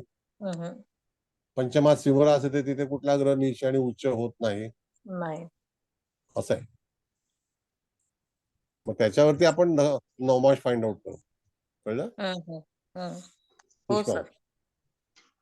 बरं, आता मला असं वाटतं तुम्हाला इथपर्यंत तरी कळलं असेल, पण आपण भरपूर पत्रिका घेणार आहोत चांगल्या चांगल्या. हा स्टार्टअप आहे, स्टार्टिंग आहे, सुरुवात आहे. बरं, आणखी कोणाला काही विचारायचं बिनधास्त विचारा, काय हरकत नाही. चांगलं शिकायचं आहे. सर मग या पत्रिकेचा फलादेश कसा राहील? ह्या पत्रिकेत सांगितलं ना आपण मॅडम, की ज्याच्यामध्ये जे तटरक्षक ग्रह आहेत तर ते राहू, केतू आणि बुध. त्यामध्ये बुधाची किंमत कमी आहे. बुध ह्या पत्रिकेमध्ये राहू आणि अष्टमेश पण केतूचा आहे. मेन रोल राहील याच्यामध्ये. तो तिथे त्या ठिकाणी बॉर्डरला आहेत, म्हणजे ते त्या डिरेक्शनला आहेत. पण इथे शुक्र हा जो आहे हा बैठकीतला आहे, तर त्याचं स्वतःचं कुटुंब कसं असेल तर शुक्राच्या बैठकीच्या अनुसार. शुक्र हा स्तंभाचा तिथे कारक आला ना, कुठलाही ग्रह येऊ शकतो. त्याप्रमाणे त्या ठिकाणी तुम्हाला शुक्र हा बेस आहे. आता स्तंभ असल्याशिवाय तुम्ही इमारत बांधू शकता का? नाही. म्हणजे तिथे बेस कुठला आला? आता कधी कधी मॅडम असं असतं, आता ही पत्रिका आपण पाहिली की वृश्चिक लग्नाची पत्रिका आहे, तर आपण वृश्चिक लग्नामध्ये, मी तुम्हाला आता वृश्चिकेचा थोडासा भाव सांगतो, वृश्चिक काय करतं. तुम्हाला वाटत नाही का की वृश्चिक कॉमेडी नाही करू शकत? हो करते का फक्त काय कोण आहे मला सांगा, वृश्चिकेचा कॉमेडी सांगा.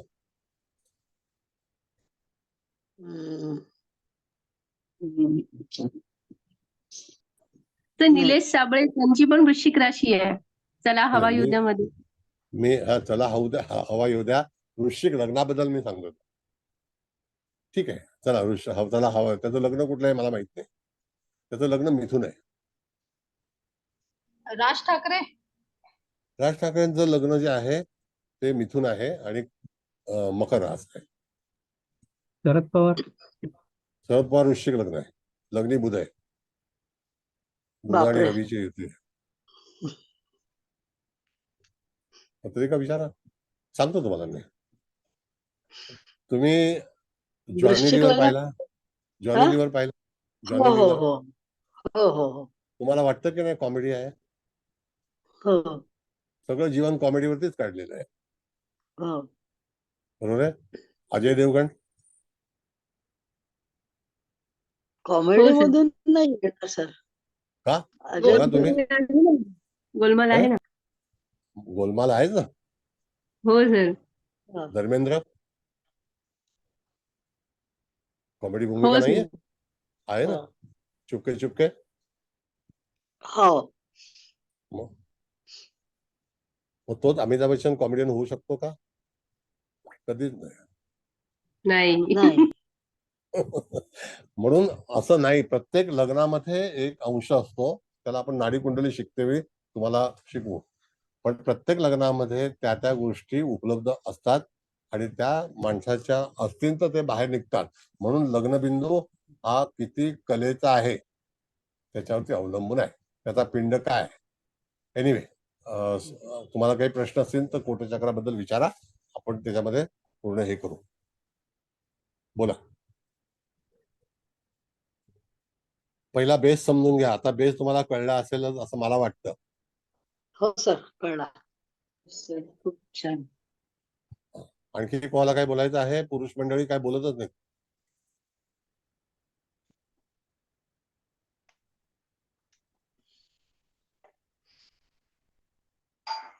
विचारा, अगदी काय हरकत नाही, नो प्रॉब्लेम. पुढे आणखी क्लास होणार आहेत आपले, काही घाबरू नका.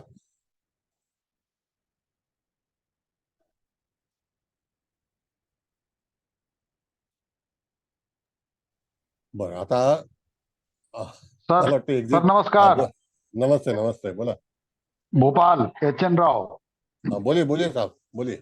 सर, क्लास तो बहुत आपका बढ़िया रहा, लेकिन एक्चुअली पूरा मराठी में था. मराठी मुझे आता नहीं है, कुछ कुछ चीजें तो समझा है, बट हमको पूरी तरह से समझ में नहीं आया. But it is very knowledgeable. Salute to you and thank you very much that you have given a very thoughtful things. If possible, next time please add some English and Hindi too. Hindi में करेंगे.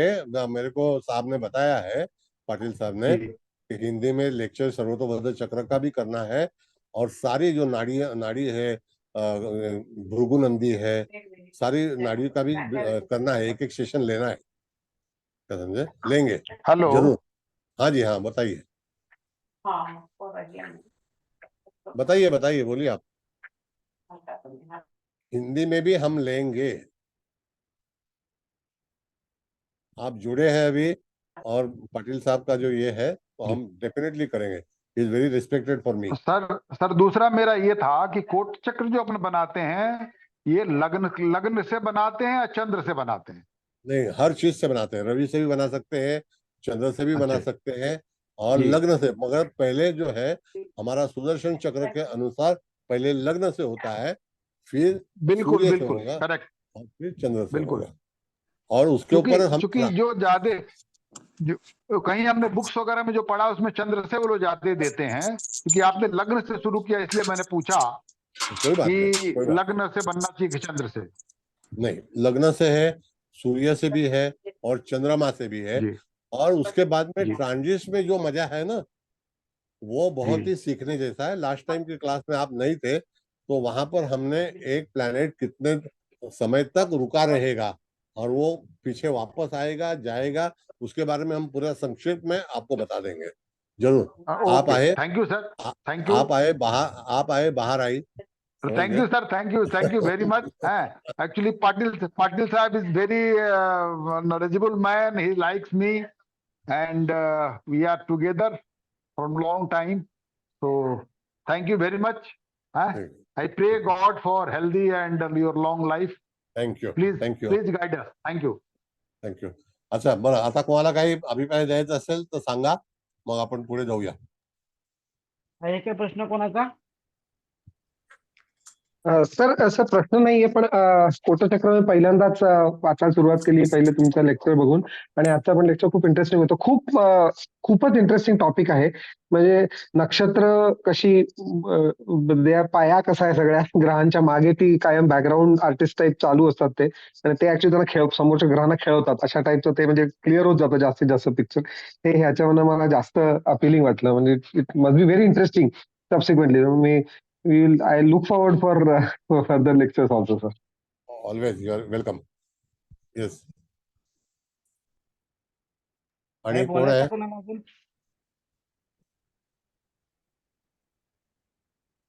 बोलायचं अजून कोणाला? Haldankar madam कुठे गेल्या? आज नाही आहेत का? आहेत. बोला.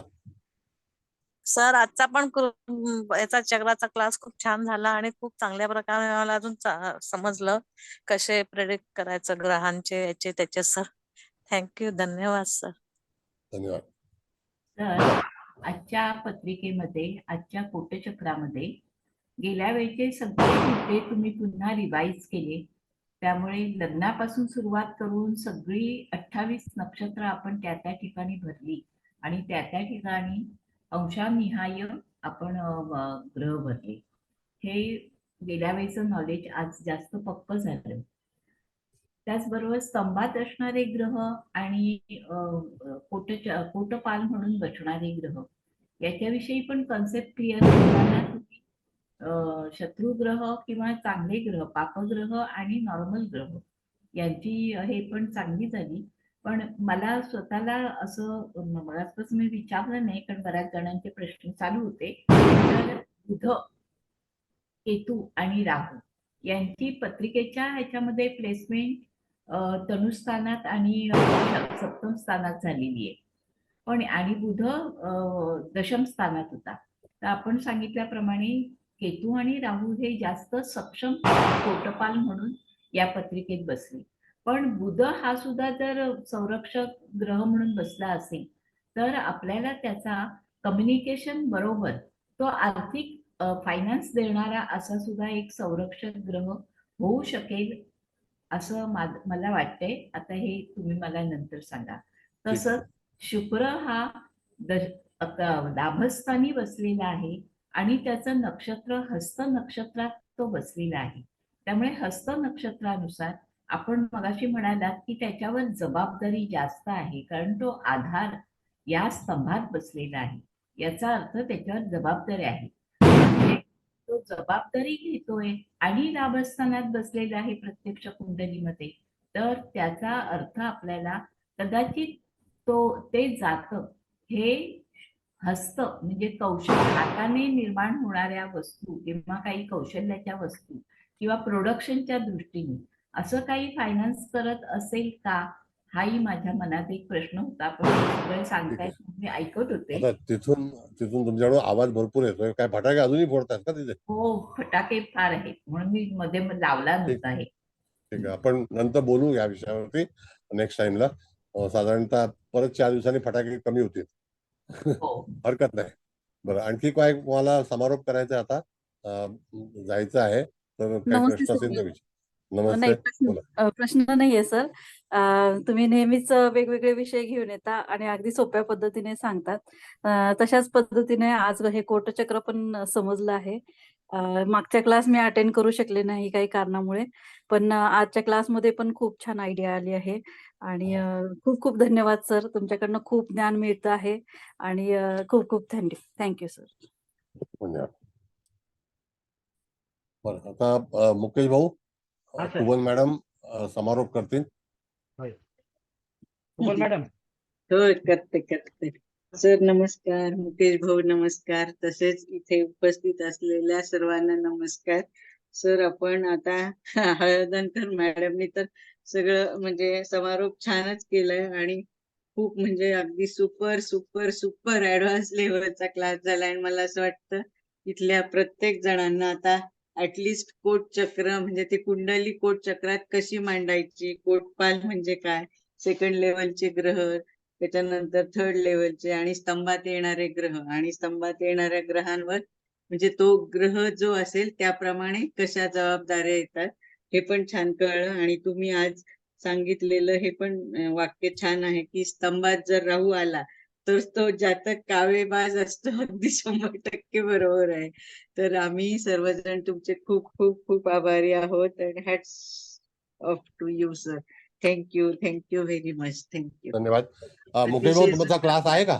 मुकेश भाऊ, क्लास तुमचा आहे सर? हा, मग मी तुम्हाला होस्ट करतो. तर सगळ्यांना पुन्हा एकदा मी धन्यवाद करतो आणि सगळ्यांना हार्दिक शुभेच्छा. हार्दिक म्हणजे आता गुड थँक्यू सर. धन्यवाद thank you sir. Sir. Thank you very much sir. Thank you sir. धन्यवाद. धन्यवाद.